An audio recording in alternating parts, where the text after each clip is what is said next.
Hello everyone, आपका हमारे YouTube channel physics by Thapak sir में फिर से स्वागत है। देखिए साथियों, आज आपको जो साइंस सब्जेक्ट है ना वर्ग 3 में, यानी प्राथमिक शिक्षक परीक्षा जो वर्ष 2025 है उसमें जो साइंस आने वाला है उस टॉपिक की आपको तैयारी कराएंगे। उसमें जो फिजिक्स है, साइंस में भी क्या है, फिजिक्स का जो टॉपिक है वो बताएंगे। ठीक है, फिजिक्स के 2 अध्याय आ रहे हैं भौतिकी के। कौन कौन सा आ रहा है? एक आ रहा है बल यांत्रिकी एवं ऊष्मा मात्रक पद्धति मूल एवं व्युत्पन्न मात्रक, ये आ रहा है।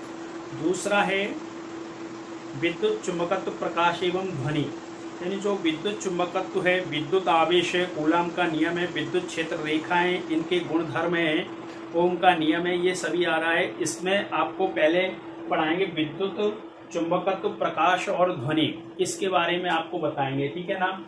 तो उसमें टॉपिक है विद्युत आवेश, आवेश क्या होता है, उस टॉपिक को आज आपके लिए क्लियर कराएंगे। पूरा वीडियो देखें ध्यान से और ज़्यादा से ज़्यादा संख्या में शेयर जरूर करें। जो भी प्राथमिक शिक्षक भर्ती की चयन परीक्षा की तैयारी कर रहे हैं उनके हिसाब से ये वीडियो बहुत महत्वपूर्ण होने वाला है। वीडियो अंत तक देखें और अभी तक आपने हमारा यूट्यूब चैनल सब्सक्राइब नहीं किया है तो physics by Thapak sir YouTube channel को सब्सक्राइब कर लें। ठीक है साथियों, और आपको इसी प्रकार के डेली यानी साइंस से संबंधित क्वेश्चन मिलेंगे। ठीक है, अब देखिए इसमें अपन आज टॉपिक पढ़ेंगे विद्युत आवेश कूलाम का नियम, यानी 2 टॉपिक पढ़ेंगे आज, विद्युत आवेश और कूलाम का नियम पढ़ेंगे। जो विद्युत आवेश है वो होता क्या है? विद्युत आवेश को बोलते हैं चार्ज। जैसे देखा होगा आपने छोटे में प्रैक्टिकल किया होगा या आप जब क्लास में पढ़ते होंगे तब प्रैक्टिकल किया होगा, यानी कांच की जब स्टिक लेते हैं, काय की स्टिक लेते हैं, कांच की, बालों से रगड़ते हैं।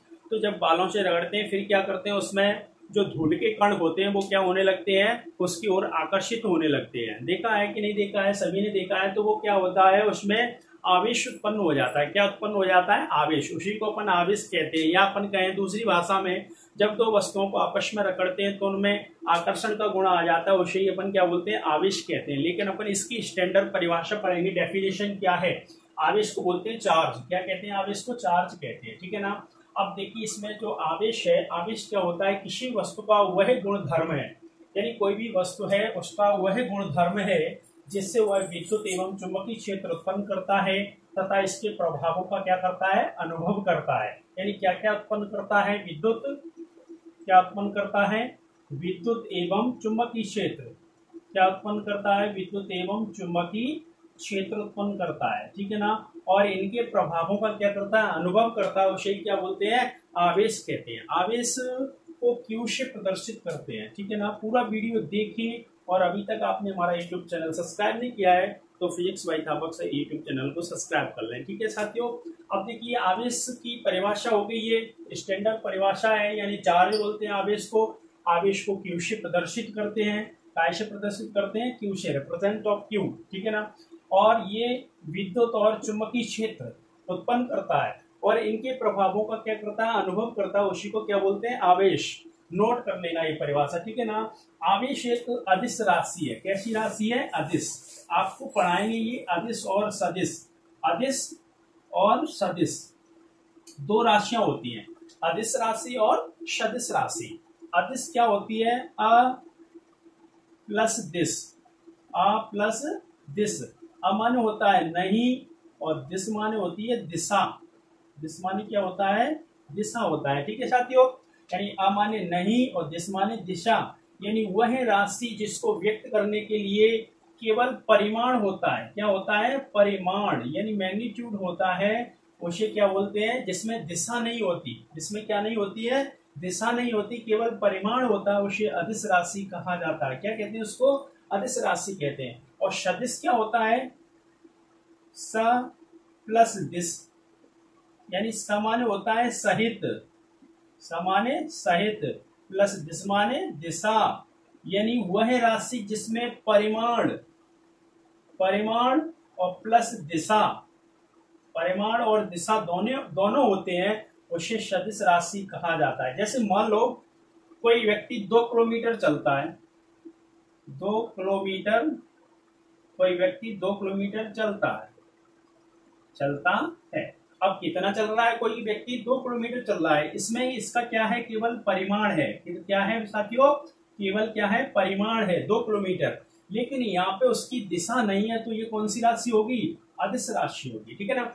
अब देखिए यहाँ पे कोई व्यक्ति, जैसे मान लो कोई व्यक्ति है, कोई व्यक्ति 2 किलोमीटर पूर्व दिशा में चल रहा है, पूर्व दिशा में चल रहा है। अब देखिए यहाँ पे इसका परिमाण कितना हो गया, परिमाण हो गया 2 किलोमीटर, और दिशा कौन सी हो गई, पूर्व, यानी कौन सी दिशा में चल रहा है, पूर्व दिशा में चल रहा है, तो ये कौन सी राशि हो गई, सदिश राशि हो गई, ठीक है ना।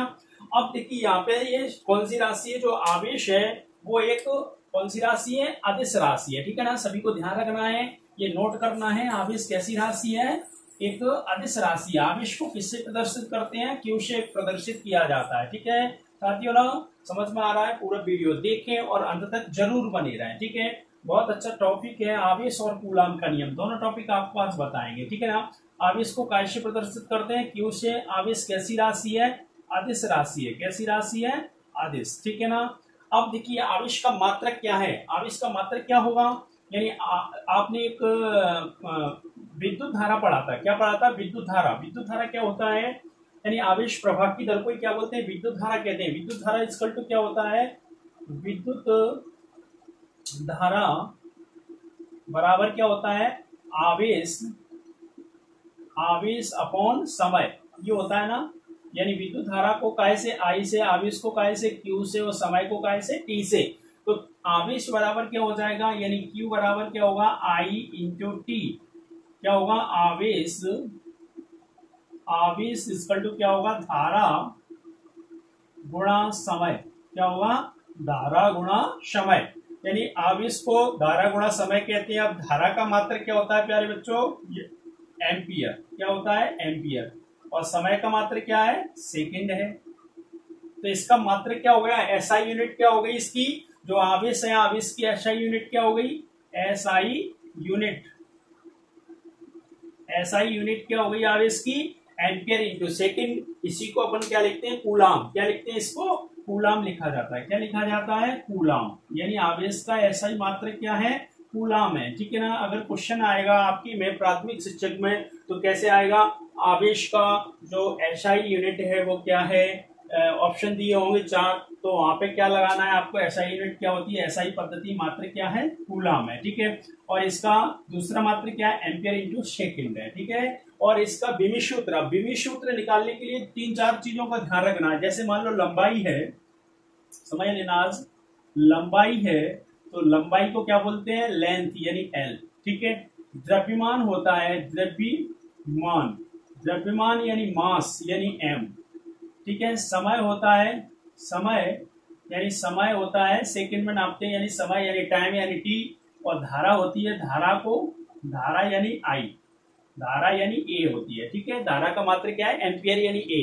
तो हमेशा विमी सूत्र, जो भी डायमेंशनल फॉर्मूला बनते हैं वो इसी के आधार पर बनते हैं, एम एल टी ए, ये सब में लिखा रहता है, लेकिन उनकी जो घातें होती हैं वो महत्वपूर्ण होती है। अब देखिए आवेश इक्वल टू क्या पढ़ा है अपन ने, आवेश इक्वल टू क्या होता है, धारा इंटू समय, आवेश इक्वल टू क्या होता है, धारा इंटू समय होता है। अब धारा, धारा का अपन ने पढ़ा एम्पियर यानी ए आ जाएगा, समय का क्या होता है टी। तो इसका जो विमी सूत्र है, यानी डायमेंशनल फॉर्मूला है, विमीय सूत्र, विमी सूत्र क्या होगा विद्युत धारा का, वो सॉरी आवेश का, यानी ए टी, क्या होगा, ए टी। इसको सही फॉर्म में लिखेंगे तो क्या आ जाएगा, m0 L0 TA, ये इसका विमी सूत्र होगा, ठीक है ना।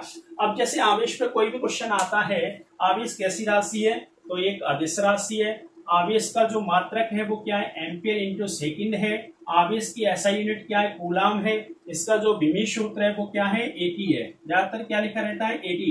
जैसे कई क्वेश्चन आता है, आवेश का विमी सूत्र है, 4 ऑप्शन दिए होंगे आपको प्राथमिक शिक्षक परीक्षा वर्ष 2025 में, यानी जो चयन परीक्षा है उसमें, तो वहां पे ऐसे दिया होगा m0 L0 TA। अब आपका क्वेश्चन ने तो 80 पढ़ाया था, तो पूरा यही होता है। अगर कोई भी संख्या है, जैसे मान लो x की घात 0 है, या कोई भी संख्या कितनी भी बड़ी हो, उसका मान अगर घात 0 हो तो कितना होता है, 1 होता है। ऐसे यहाँ पे द्रव्यमान है नहीं इसमें, तो इसकी घात 0 है, L की घात कितनी है, 0, ठीक है। तो इनका मान 1 होगा, तो वही आ जाएगा, यानी 80, ठीक है ना। अब देखिए आवेश आता कहां से है, आवेश वैसे 2 प्रकार के होते हैं।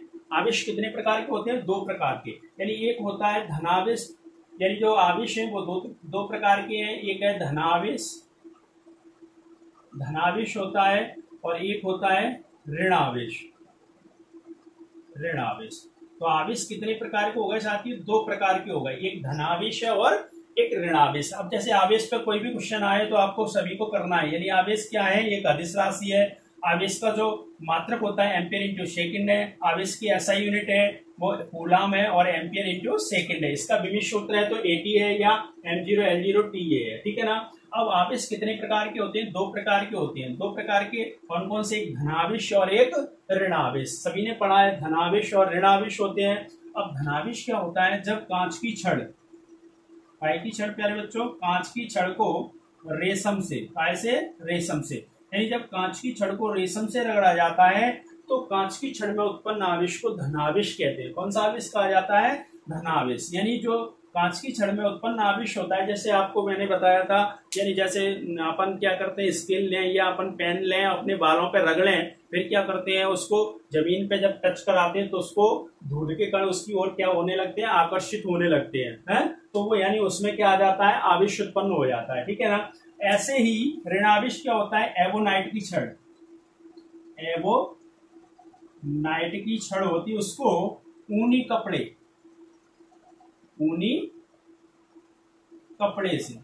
कपड़े से जब रगड़ा जाता है तो एवोनाइट की छड़ में उत्पन्न आवेश को क्या बोलते हैं? ऋणावेश कहते हैं। अब देखिए जो धनावेश है वो ऋणावेश उत्पन्न कैसे होता है, कहां से आता है, वो बताएंगे आप। यानी आवेश की संकल्पना कैसे होती है, ये सभी स्क्रीनशॉट ले लो। यानी आवेश के बारे में आपको बता दिया, आवेश की परिभाषा है, यानी आवेश किसी वस्तु का वह गुणधर्म है जिससे वह विद्युत एवं चुंबकीय क्षेत्र उत्पन्न करता है एवं इसके प्रभावों का अनुभव करता है। आवेश को Q से प्रदर्शित करते हैं। आवेश एक अदिश राशि है। यानी आवेश का यहाँ से फॉर्मूला बना है, विद्युत धारा बराबर अपन ने पढ़ा था आवेश बटे समय, यानी I बराबर Q बटे T, यानी Q बराबर I इंटू T, यानी आवेश बराबर धारा इंटू समय। धारा का मात्रक क्या होता है? एम्पियर होता है। समय का मात्रक क्या है? सेकेंड। इसी को अपन लिखते हैं ऐसा यूनिट में कूलम लिख देते हैं। इसका जो विमित सूत्र है वो विमित सूत्र ये हो जाएगा। आपको विमित सूत्र मिल जाएंगे हमारे, यानी 2 साल पुराने वीडियो है एक विमित सूत्र पे, उस पर सभी विमित सूत्र बनाए गए हैं, बताए गए हैं आपको, ठीक है ना। वो वीडियो देखना है सभी को, ठीक है। अब देखिए आवेश की संकल्पना क्या है, आवेश कैसे उत्पन्न हुआ, कहां से आया, ठीक है। आवेश कैसे आया, कैसे धनावेश उत्पन्न होता है, कैसे ऋणावेश होता है, ठीक है ना।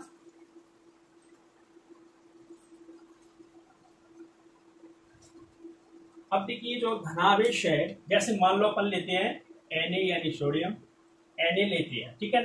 Na पे जो परमाणु एटॉमिक नंबर है वो क्या है? इसका 11 है, यानी जो परमाणु क्रमांक है वो कितना है? इसका 11 है, ठीक है ना। अब देखिए इस पे इलेक्ट्रॉनिक जो विन्यास है वो कितना है? 2,8,1, यानी इसका इलेक्ट्रॉनिक विन्यास है 2,8,1। यानी जो इलेक्ट्रॉन होते हैं वो 11 होते हैं और जो प्रोटॉन है, प्रोटॉन कितने होते हैं? 11 होते हैं, ठीक है ना। अब देखिए इसको जब जो सोडियम होता है उसकी जो लास्ट कक्षा होती है उसमें 1 इलेक्ट्रॉन होता है। कौन सा इलेक्ट्रॉन होता है? 1। अब इसको क्या करना है? अष्टक पूरा करना है। क्या करना है? अष्टक पूरा करना है। या तो ये 1 इलेक्ट्रॉन अपना दान कर दे, क्या कर दे? दान कर दे, या कहीं से 7 इलेक्ट्रॉन क्या कर ले? ग्रहण कर ले। 7 इलेक्ट्रॉन क्या कर ले? ग्रहण कर ले। अब क्या करता है? ये 7 इलेक्ट्रॉन ग्रहण नहीं कर पाता है, ठीक है ना साथियों। तो क्या करता है? 1 इलेक्ट्रॉन अपना ये दान कर देता है। जैसे ये 1 इलेक्ट्रॉन दान करता है तो इलेक्ट्रॉन कितने रह जाते हैं इस पे? 2,8, और इस पे इलेक्ट्रॉनों की संख्या कितनी होती है? 10, और प्रोटॉन कितने होते हैं? 11 ही होते हैं। अब जैसे इलेक्ट्रॉन इस पे कितने रह जाते हैं? 10 रह जाते हैं। तो यहाँ पे इलेक्ट्रॉन की क्या हो गई? कमी हो गई।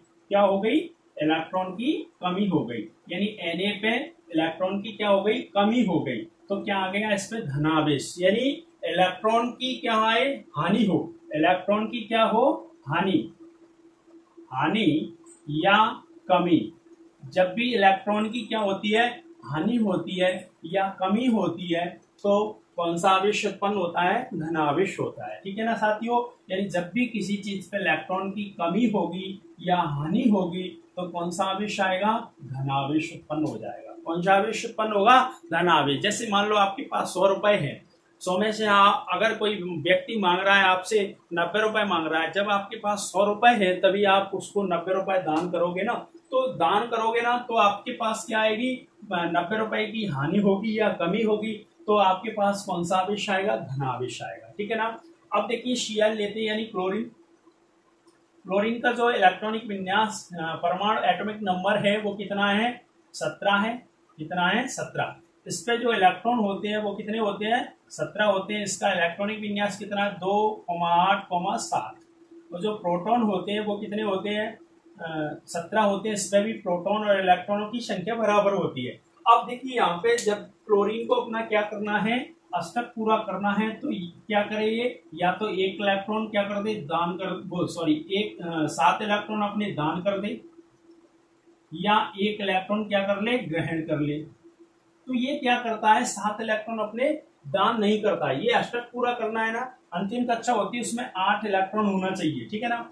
तो ये क्या करता है, एक इलेक्ट्रॉन ग्रहण कर लेता है। जैसे ही एक इलेक्ट्रॉन ग्रहण करता है तो इसका जो इलेक्ट्रॉनों की संख्या होती है वो कितनी हो जाती है, 18 हो जाती है। ये इलेक्ट्रॉन विन्यास 2,8,8 हो जाता है। अब देखिए यहाँ पे इलेक्ट्रॉन इसने क्या किया, ग्रहण किया है। यानी इलेक्ट्रॉन जैसे ही ग्रहण करता है तो क्लोरीन होता है ना, उस पर ऋण आवेश आ जाता है। कौन सा आवेश आ जाता है, ऋण आवेश। और ये किससे आता है, इलेक्ट्रॉन की वृद्धि से, वृद्धि या अधिकता से, या अधिकता से। किससे आता है, इलेक्ट्रॉन की वृद्धि या अधिकता से आता है। कौन सा आवेश आता है, ऋण आवेश आता है। यानी जब भी आवेश की संकल्पना अपन करते हैं तो इलेक्ट्रॉन के आधार पे की जाती है, न कि प्रोटॉन के आधार पे। प्रोटॉन के आधार पे नहीं करते, काय के आधार पे करते हैं, इलेक्ट्रॉन के आधार पे करते हैं। जब भी इलेक्ट्रॉन की क्या होती है, हानि होती है, कमी होती है, तो कौन सा आवेश उत्पन्न होता है, धनावेश उत्पन्न होता है। जब भी इलेक्ट्रॉन की वृद्धि या अधिकता होगी तो कौन सा आवेश उत्पन्न होगा, ऋण आवेश उत्पन्न होगा, ठीक है ना। अब देखिए इसी में जो आवेश है आपको बता दिए, आवेश कितने प्रकार के होते हैं, 2 प्रकार के होते हैं, धनावेश और ऋण आवेश। अब धनावेश कैसे उत्पन्न हुआ, ऋण आवेश कैसे उत्पन्न हुआ, आपको बता दिया है, ठीक है ना। अब इसी में अपन पढ़ेंगे कूलाम का नियम। नेक्स्ट टॉपिक अपन पढ़ेंगे कूलाम का नियम। यानी आवेश पढ़ लिया, आप क्या पढ़ेंगे, कूलाम का नियम। कूलाम का नियम क्या है,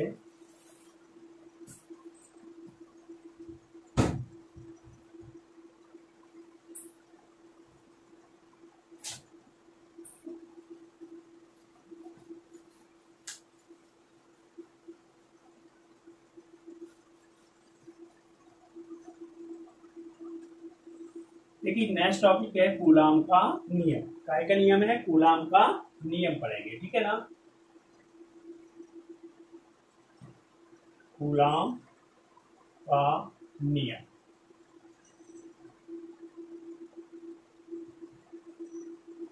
देखिए कूलाम का नियम क्या है। एक वैज्ञानिक हुए थे चार्ल्स अगस्टिन कूलाम, जिन्होंने 2 बिंदु आवेशों के बीच लगने वाले आकर्षण प्रतिकर्षण बल संबंधी एक नियम का प्रतिपादन किया था, जिसे कूलाम का नियम कहा जाता है। अब देखिए कूलाम का नियम क्या है, 2 बिंदु आवेशों के बीच लगता है। कितने आवेश, 2 बिंदु आवेश। और ये स्थिर विद्युत में है। स्थिर विद्युत क्या होता है, यानी जिसमें स्थिर आवेशों का अध्ययन करते हैं। यानी भौतिक विज्ञान की वह शाखा जिसके अंतर्गत स्थिर आवेशों का अध्ययन किया जाता है उसे स्थिर विद्युत कहते हैं। इसमें जो कूलाम का नियम है वो स्थिर आवेशों के लिए ही सत्य है। कौन से आवेशों के लिए सत्य है, स्थिर आवेशों के लिए। जैसे डायग्राम बनाते हैं, मान लें ये Q1 आवेश है और ये Q2 आवेश है, और इन दोनों आवेशों के बीच की दूरी क्या मान लेते हैं, R, ठीक है ना। इन दोनों आवेशों के बीच की दूरी क्या मान ली, R मान ली। तो अब कूलाम का नियम क्या है, देखिए चित्र, कूलाम का नियम, कूलाम का नियम, ठीक है ना।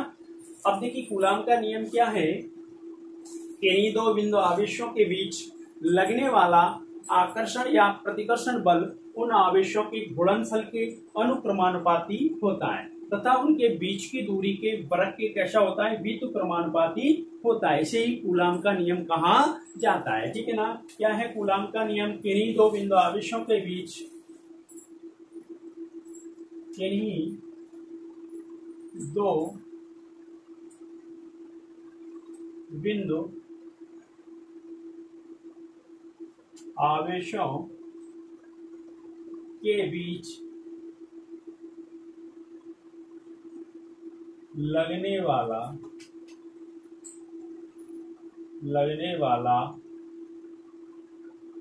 आकर्षण या प्रतिकर्षण, आकर्षण या प्रतिकर्षण बल उन आवेशों के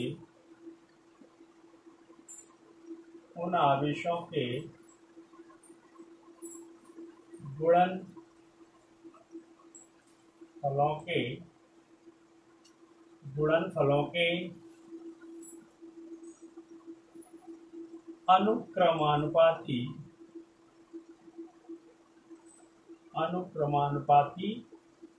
होता है।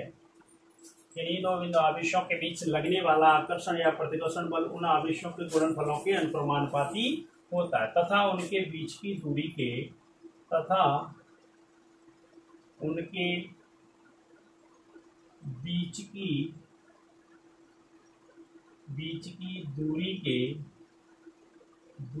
के वर्ग के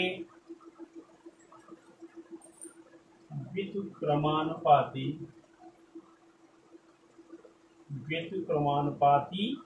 होता है। ठीक है ना, होता है। ठीक है, अब देखिए क्या डेफिनेशन है। किन्हीं दो बिंदु आवेशों के बीच लगने वाला आकर्षण या प्रतिकर्षण बल उन आवेशों के गुणनफलों के अनुक्रमानुपाती होता है तथा उनकी बीच की दूरी के वर्ग के क्या होता है, व्युत्क्रमानुपाती होता है। और यह बल उन दोनों आवेशों के बीच लगने वाली रेखा के मध्य कार्य करता है। ठीक है ना। अब मान लें यदि Q1 और Q2 दो बिंदु आवेश हैं, यदि Q1 व Q2 दो बिंदु आवेशों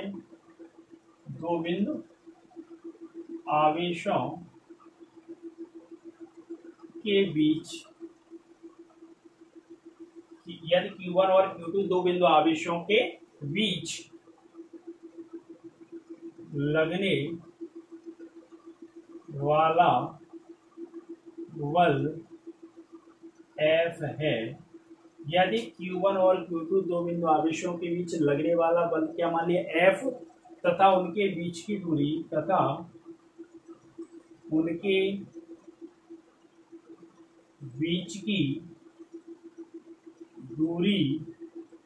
R है, तब कूलाम के नियम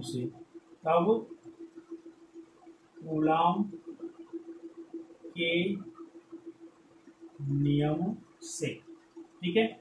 अब देखिए परिभाषा से अपन चलेंगे। किन्हीं दो बिंदु आवेशों के बीच लगने वाला आकर्षण या प्रतिकर्षण बल उन आवेशों के गुणनफल के अनुक्रमानुपाती होता है तथा उनके बीच की दूरी के वर्ग के व्युत्क्रमानुपाती होता है। यदि Q1 और Q2 दो बिंदु आवेश हैं, उनके बीच लगने वाला बल F है तथा उनके बीच की दूरी क्या मान ली R है।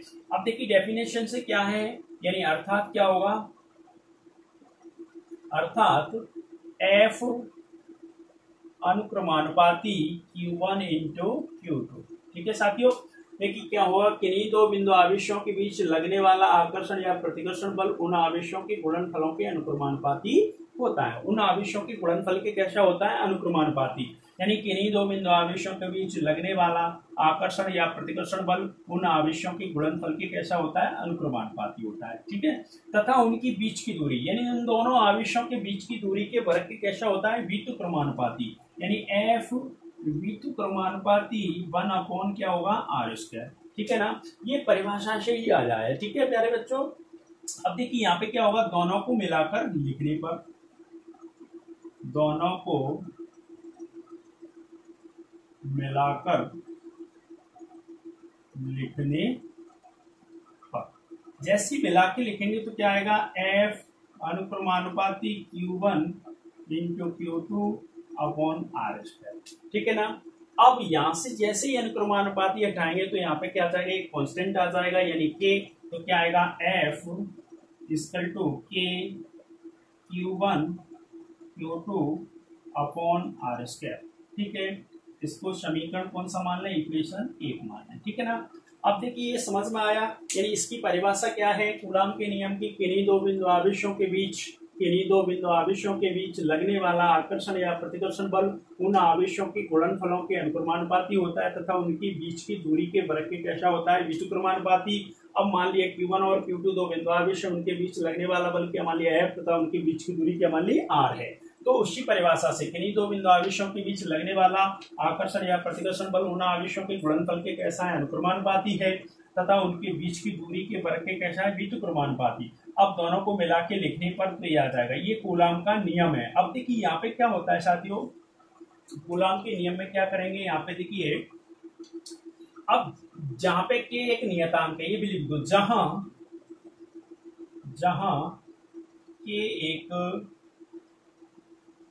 नियतांक है, जहां पे के क्या है, एक नियतांक है जिसका मान मापन की पद्धति पर निर्भर करता है, जिसका मान मापन की पद्धति पे निर्भर करेगा, मापन की पद्धति पर निर्भर करता है।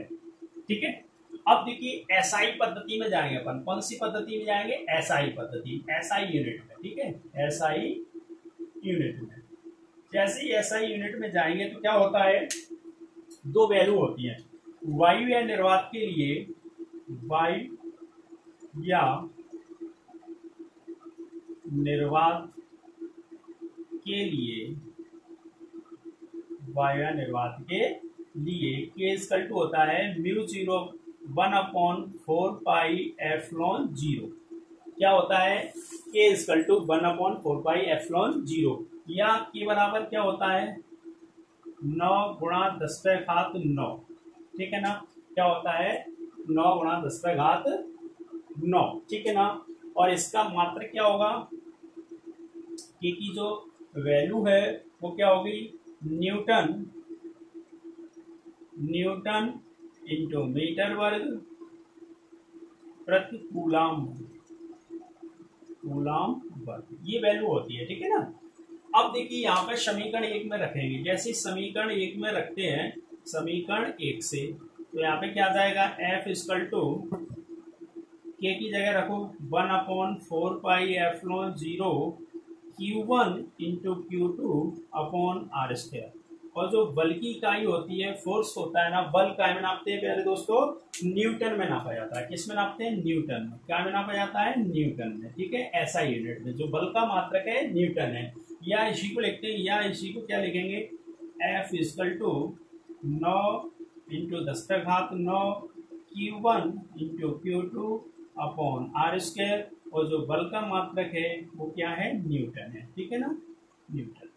अब देखिए अपन जाएंगे कौन सी, सीजीएस पद्धति में। ठीक है, सभी को ध्यान रखना है, ये पद्धतियों में वैल्यू क्या होती है, ठीक है ना, और मात्रक क्या होता है, वहीं से क्वेश्चन बनेंगे। ठीक है, अब देखिए अपन जाएंगे सीजीएस यूनिट में, सीजीएस यूनिट, सीजीएस यूनिट यानी सीजीएस पद्धति में। सीजीएस पद्धति में क्या होता है प्यारे साथियों, वायु या निर्वात के लिए, वायु या